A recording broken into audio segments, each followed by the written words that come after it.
Hello दोस्तों, आपको अपना स्टडी वन यूट्यूब चैनल में आप सभी का स्वागत है। दोस्तों, हम लोगों ने इससे पहले सिंधु सभ्यता सिंधु सभ्यता पढ़ा था। वो खाली एक ही पार्ट में था। अब हम लोग आते हैं वैदिक सभ्यता में। आइए दोस्तों, फिर चलते हैं। आप लोग का ज़्यादा समय ना लेते हुए स्टार्ट करते हैं। जैसे कि वैदिक काल का विभाजन दो भागों में हुआ है। पहला ऋग्वैदिक काल 1500 से 1000 ईसा पूर्व, और दूसरा उत्तर वैदिक काल 1000 से 600 ईसा पूर्व में किया गया है। आर्य सर्वप्रथम पंजाब एवं अफगानिस्तान में बसे हुए थे। मतलब आर्य सर्वप्रथम पंजाब एवं अफगानिस्तान में बसे। और मैक्स मूलर ने आर्यों का मूल निवास स्थान मध्य एशिया को माना है। जैसे कि एग्जाम में आता है, मैक्स मूलर ने आर्यों का मूल स्थान किसको माना जाता है, तो इसको आप लोग अंडरलाइन कीजिएगा कि ये है मध्य एशिया को माना है। आर्यों द्वारा निर्मित सभ्यता वैदिक सभ्यता कहलाई है।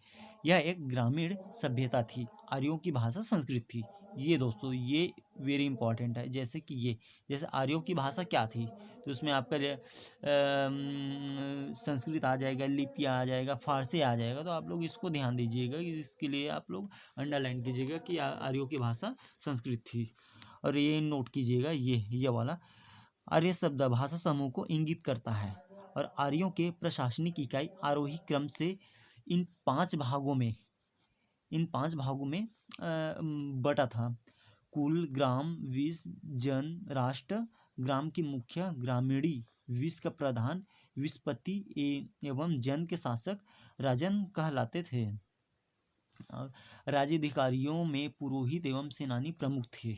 और वशिष्ठ रूढ़िवादी एवं विश्वामित्र उदार पुरोहित थे। सूत, रथकार व कम्मादी नामक अधिकारी रत्नी कहे जाते थे। इनकी संख्या राजा सहित करीब 12 हुआ करती थी। और पूरब दुर्गपति एवं स्पष्ट जनता की गतिविधियों को देखने वाले गुप्तचर होते थे। वाचपति गोचर भूमि का अधिकारी होता था। जैसे कि एग्जाम में आएगा कि वाचपति मतलब इसमें है कि सभी लोग का, जैसे पूरब का हो गया वाचपति को, या उग्र का हो गया, इसमें सभी लोगों का, जैसे कि अभी बोले तो डिपार्टमेंट, सभी लोगों का कार्य करने का मतलब अलग अलग कार्य दिए हुए थे कि वाचपति का क्या था, उग्र का क्या था, ऐसा मतलब। तो वाचपति का गोचर भूमि का अधिकारी होता था। उग्र था अपराधियों को पकड़ने का कार्य। जैसे कि अभी के डेट में अभी पुलिस पकड़ती है अपराधियों को पकड़ने के लिए, वैसे उस टाइम में उग्र पकड़ता था। अरे आपका ये नोट है, ऋग्वेद में किसी तरह की न्यायाधिकारी का उल्लेख नहीं है।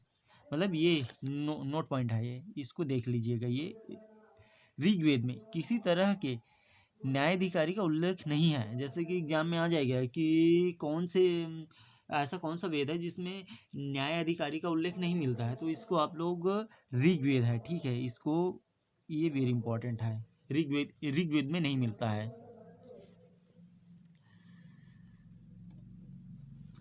और सभा एवं समिति राजा को सलाह देने वाली संस्था थी। हाँ, ये जैसे कि राजा को सलाह देने वाली संस्था कौन सी थी, तो यह सभा एवं समिति थी। और सभा श्रेष्ठ एवं सम्राट लोगों की संस्था थी, जबकि समिति सामान्य जनता का प्रतिनिधित्व करती थी। इसके अध्यक्ष को ईशान कहा जाता था। स्त्रियां सभा एवं समितियों में भाग ले सकती थी। और एक मिनट दोस्तों, ये और है आपका, ये जैसे कि ये दिशा हो गया, उत्तर वैदिक शब्द हो गया, राजा का नाम हो गया, तो दिशा हो गया पूर्व। उत्तर वैदिक में आता है प्राची, और राजा में सम्राट आता है। पश्चिम में प्रतीचि सर्वराष्ट्र, और उत्तर में उदीची विराट। मध्य में, इसमें उत्तर वैदिक शब्द नहीं है, इसमें सिर्फ राजा का नाम है, ये राजा है। और दक्षिण में इसमें भी नहीं है, ये भी खालिस्तान है, इसमें भोज है। इसको भूल गया था इसलिए। फिर आइए फिर अपने जहाँ पहुँचे थे उसमें चलते हैं।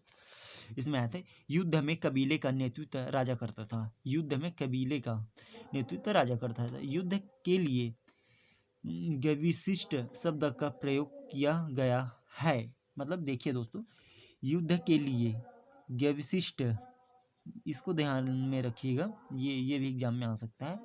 शब्द का प्रयोग किया गया है जिसका अर्थ है गायों की खोज है।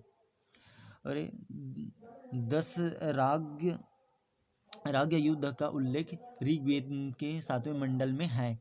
यह युद्ध परुषणी रावी नदी के तट पर सुदास एवं 10 जनों के बीच लड़ा गया, जिसमें सुदास विजयी हुआ।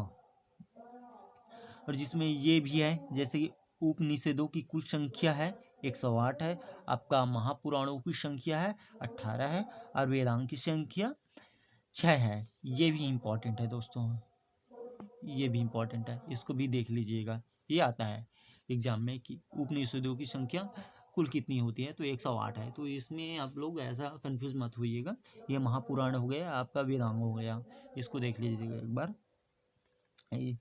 ये ऋग्वैदिक समाज 4 वर्णों में विभक्त था। ऋग्वैदिक समाज 4 वर्णों में। दोस्तों जैसे कि मैं आपको जो लाइन पढ़ चुका होता हूँ उसको दोबारा अगर बोलता हूँ, आपको कुछ इससे परेशानी होती है तो प्लीज़ कमेंट में अपना जो भी समस्या प्रॉब्लम है उसको बताइएगा, जिसको मैं सुधारने की कोशिश करूँगा। ऐसा मेरा बोलने का दोबारा मतलब ये होता है कि जैसे दोबारा बोलो वो समझिए कि ये थोड़ा सा इम्पोर्टेंट लाइन है, इसलिए इसको दोबारा मतलब ऐसा नोट पॉइंट मेरे हिसाब से मैं ऐसा करता हूँ। ये वर्ण थे, ब्राह्मण थे, क्षत्रिय थे, वैश्य थे और शूद्र थे। यह विभाजन व्यवसाय पर आधारित था। ऋग्वेद के 10वें मंडल के पुरुष सूक्त के चतुर्वर्णों का उल्लेख मिलता है।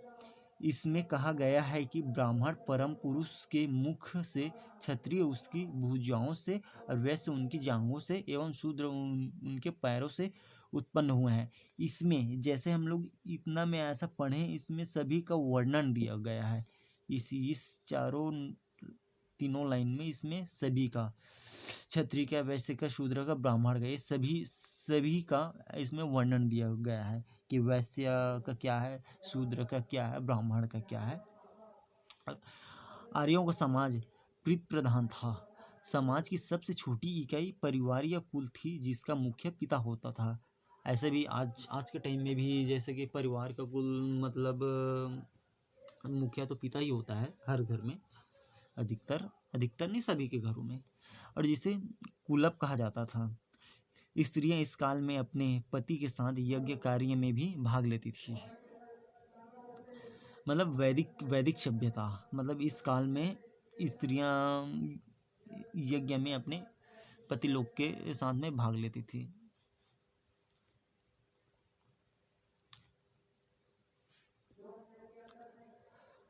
और बाल विवाह एवं पर्दा प्रथा का प्रचलन नहीं था।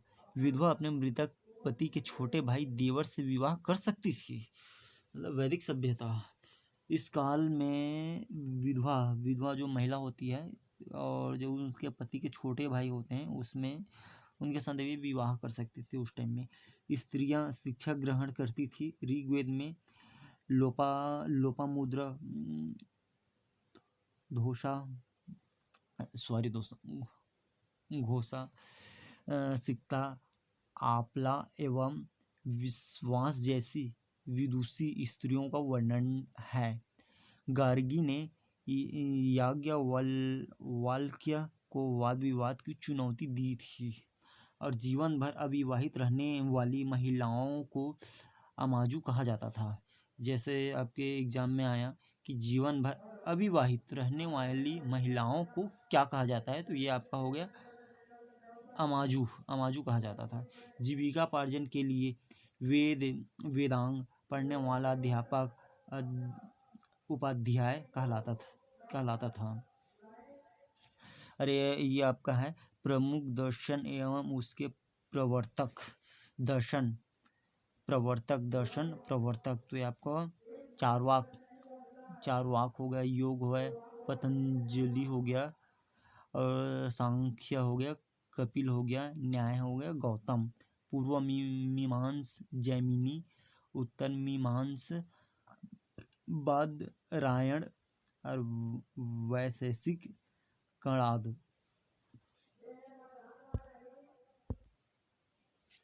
जैसे दोस्तों ये हो गया आपका, इसको भी नोट पॉइंट, ये भी इम्पोर्टेंट है।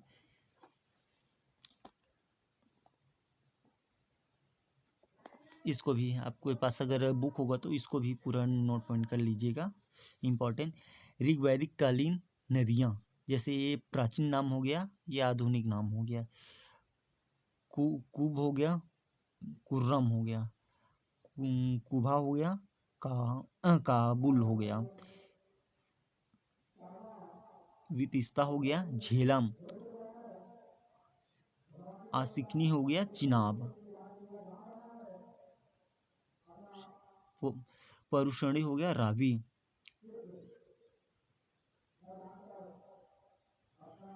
और आपका ये इसको क्या बोलते हैं, विपाशा हो गया, व्यास हो गया, सादा नीरा हो गया, गंडक हो गया, गोमती हो गया, गोमल हो गया। जैसे कि आपका जितना है ना उसको इस एक बार देख लीजिए। ये आपका प्राचीन नाम है, ये आपका आधुनिक नाम है। और वैसे इसमें आता है आपका, ये है ऋग्वैदिक कालीन देवता, ऋग्वैदिक कालीन देवता संबंध। जैसे कि ये आपका इंद्र हो गया, युद्ध का नेता एवं वर्षा का देवता। सभी को अलग अलग मतलब डिपार्टमेंट दिया हुआ था, मतलब ऐसे मतलब जैसे सभी लोग का अलग अलग काम था। ये आपका ये इंद्र हो गया, और ये अग्नि हो गया, देवता एवं मनुष्य के बीच मध्यस्थ। वरुण हो गया, पृथ्वी एवं सूर्य के निर्माता, समुद्र का देवता, विश्व के नियामक व शासक, सत्य का प्रतीक, ऋतु परिवर्तन व दिन रात का कर्ता। धाव, आकाश का देवता, सबसे प्राचीन धाव। सोम हो गया, वनस्पति देवता। उषा हो गया, प्रगति एवं उत्थान देवता। आश्वन हो गया, विपत्तियों को हराने वाला देवता। पूषण हो गया, पशुओं का देवता। विष्णु हो गया, विश्व के संरक्षक व पालन करता। मरुत हो गया, आंधी तूफान का देवता। मतलब ये सभी देवताओं का है दोस्तों, इसको भी एक बार अच्छे से देख लीजिएगा जैसे एग्जाम में जाने से पहले।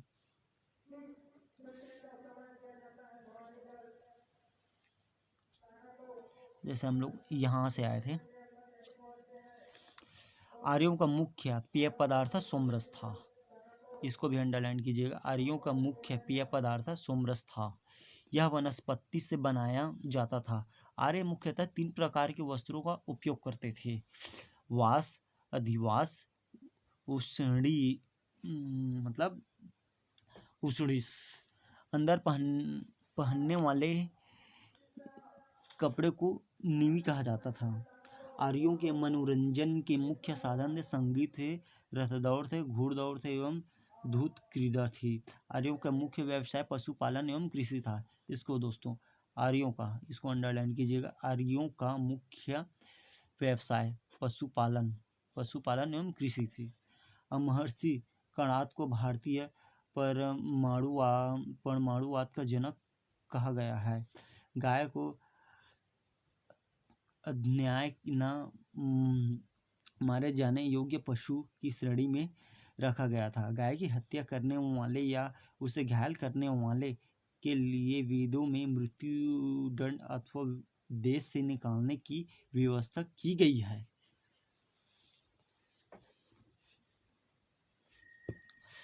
आर्यों की प्रिय पशु घोड़ा, सर्वाधिक प्रिय देवता इंद्र था। आर्यों का प्रिय पशु, ये आर्यों का प्रिय पशु घोड़ा एवं सर्वाधिक प्रिय देवता इंद्र थे। आर्यों द्वारा खोजी गई धातु लोहा थी, जिसे श्याम अयस्क कहा जाता था। तांबे को लोहित अयस्क कहा जाता था। जैसे दोस्तों आपके पास शीश हो या पेन हो या पेंसिल हो, उसको जैसे कि एक एक शब्द है, इसको एक एक शब्द ऐसा रख रख कर पढ़ने से ना आपको ज़्यादा बेनिफिट मिलेगा, वो आपको पता चल जाएगा। क्योंकि एक एक शब्द में क्या होता है, जैसे अभी मैं रख रहा हूँ ऐसे, जैसे ये व्यापार हेतु दूर दूर तक, इसको जैसे कि आपके पूरे नज़रों के मतलब ऐसे सामने से मतलब ऐसे आप लेकर पढ़ेंगे ना, तो सीधा आपके माइंड में मतलब ऐसा दिमाग में सीधा वो डायरेक्ट मतलब हो जाता है। जैसे व्यापार हेतु दूर दूर तक जाने वाला व्यक्ति को पढ़ी कहते हैं। मतलब इसमें आपका दिमाग इधर उधर ऐसे नहीं भटकता है। जैसे हम लोग छोटे बच्चे थे ना, तब लिखने के टाइम या पढ़ने के टाइम ऐसे घर में ऐसा पढ़ाते थे, वैसे।